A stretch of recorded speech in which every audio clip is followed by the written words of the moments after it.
agreement na po kayo doon na kailangan pa nung... No agreement yet, pero soon to happen. We're just waiting for Congress. Chairman, yung procurement nyo ba ng mga bola, yung mga giveaways ninyo?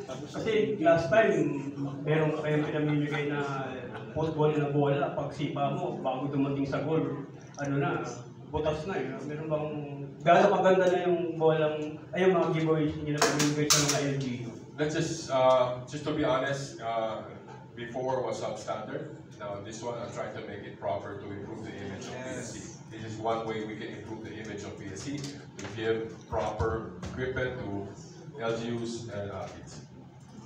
Last question, Chairman. May naghahabol pa po bang sports sa Batang Pinoy or ano na po siya, fixed na po ba siya sa 30?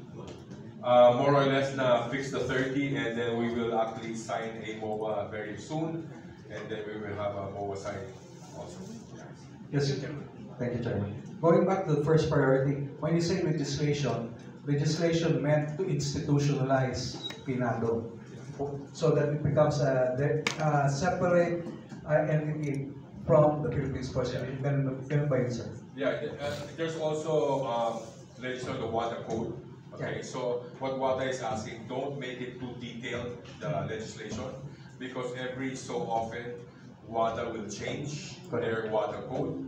And if that happens, and if Philippine legislation is too detailed, then we have to go back to Congress again and then do all these meetings, and it'll take long. So they're asking Congress, just make it simple and adopt the WADA code and Flexibility. And flexibility. And in the future, if they do make any changes, we don't have to change legislation.